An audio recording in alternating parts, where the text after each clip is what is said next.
Madam Elon Musk మరో కొత్త సంచలనానికి తెర తీసాడని చెప్తున్నారు. ఏ కంట్రీకైనా 30 నిమిషాల్లో వెళ్ళొచ్చు అని చెప్పేసి అంటున్నారు. ఇది సాధ్యమయ్యే పనేనా? డెఫినెట్గా ఇట్ ఈస్ పాసిబుల్ అండి. ఎలాన్ మస్క్ చేయాలి అనుకుంటే ఏదైనా చేసి చూపిస్తున్నాడు. ఇన్ దీస్ డేస్, ఈ కాలంలో one of the best scientist అనుకోవచ్చు, ఇంటలెక్చువల్ అనుకోవచ్చు, you can name him anything. He's making it possible. ఇది కాదు అని చెప్పినవన్నీ చేసి చూపిస్తున్నాడు. So this is definitely possible. ఎందుకంటున్నానంటే ఇది 6th ట్రయల్, స్టార్షిప్ది 6th ట్రయల్. స్పేస్ ఎక్స్ అనేది ఒక ప్రాజెక్ట్. ఎలాన్ మస్క్ మార్స్ దగ్గరికి ఎలా వెళ్ళాలి, వేరే కంట్రీ టు కంట్రీ ఎలా ట్రావెల్ చేయాలి, ఇవన్నీ స్పేస్ ఎక్స్లో చేస్తున్నారు ప్రాజెక్ట్స్. ఇంటర్నెట్ గురించి దాంట్లో ఈ స్టార్షిప్ అనేది ఒక ప్రాజెక్ట్. ఈ స్టార్షిప్ ప్రాజెక్ట్ ఏం చేస్తుంది అని అంటే, ఇప్పుడు ఫస్ట్ ఇనిషియల్గా మార్స్ దగ్గరికి వెళ్ళడం అనేది వెరీ మచ్ పాసిబుల్ అనేది ఆయన ఫస్ట్ నుంచి వినిపిస్తున్న వాదన.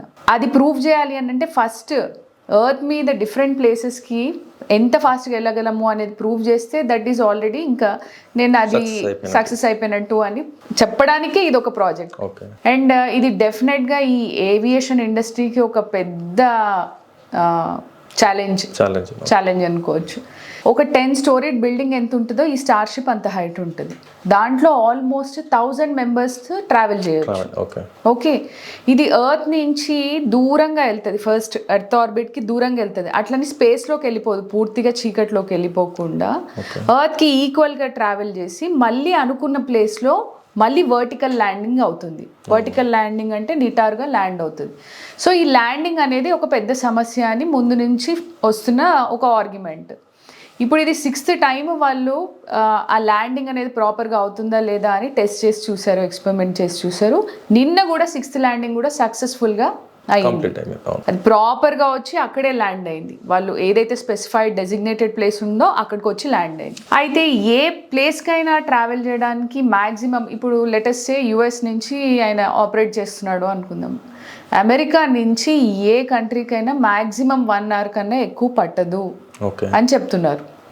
లెటెస్ట్ సే ఇండియా నుంచి అనుకుందాము, ఢిల్లీ టు న్యూయార్క్ మ్యాక్సిమం 40 minutesలో వెళ్ళిపోవచ్చు అని అంటున్నారు. అయితే ఈ రాకెట్ కదా చాలా హెవీ ఉంటుంది అని అనుకుంటుండొచ్చు. మామూలుగా ఐరన్ మెటీరియలే, వెరీ లైట్ వెయిట్ ఐరన్ అని అంటున్నారు. మేడం, ఈ రాకెట్ బాడీ మెటీరియల్ దేంతో తయారైతుంది? అది ఉక్కుతో తయారైందండి. ఉక్కు అంటే స్టీల్ అండ్ కార్బన్ ఎలాయ్ అన్నమాట. ఆ రెండింటికి రెసిస్టెన్స్, హీట్ రెసిస్టెన్స్ ఇవన్నీ ఎక్కువ ఉంటుంది కాబట్టి దాన్ని ఆ మెటీరియల్తో తయారు చేశారు. సో దట్ ఇంత ఎక్కువ ప్రొపల్షన్ ఉంటుంది, హీట్ ఎక్కువ జనరేట్ అవుతుంది రాకెట్ పైకి వెళ్ళేటప్పుడు. దానికి ఆ బాడీ అనేది ఏది డ్యామేజ్ అవ్వకుండా, పార్ట్స్ అన్ని డ్యామేజ్ అవ్వకుండా, అండ్ చాలా స్పీడ్లో ట్రావెల్ చేస్తుంది కాబట్టి కోవర్షన్ ఏది ఉండకూడదు. ఓకే, సో ఆ మెటీరియల్తో తయారు చేశారు అని చెప్తున్నారు. మనం చూసాం కూడా, అది మనకు లైవ్ చూపించారు కూడా ఎలా ల్యాండ్ అవుతుంది అనేది. So it's a definite success అని అనుకోవచ్చు.